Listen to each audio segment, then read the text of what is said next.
விஜய் எல்லார் மேலும் இப்படி தோல் மேல கை போட்டு போட்டோ எடுக்கிறாரு, அது ஒரு சர்ச்சைன்னு சொல்றாங்க.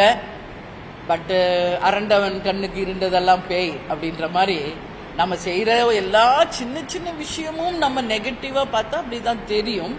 பட் ஒரு ஃப்ரெண்ட்லியா ஒரு பாசிட்டிவா நீங்க யோசிச்சு பாருங்க, ஒரு அன்பாக தட்டி கொடுக்கிறாரு அப்படின்னு கூட நம்ம எடுத்துக்கலாம் இல்லையா? அது மாதிரி எல்லாமே நம்ம தப்பான விஷயம்ல பார்க்க தேவையில்லை. அவர் வேல்முருகன் அவர்கள் சொல்றாரு அப்படி பண்றது தவறு, பெண்கள் மீது இப்படி கை போட்டு எடுக்கக்கூடாது என்று சொல்றாரு. அவர் கருத்து அவருடைய கருத்து, அதை நம்ம எதுவுமே கமெண்ட் பண்ற கூட நிலையில நம்ம கிடையாது. பட் எங்களை பொறுத்த வரைக்கும் இது ஒரு அவங்களை தட்டி கொடுத்து அவங்களை மோட்டிவ் பண்றதா தான் நாங்க நினைக்கிறோம்.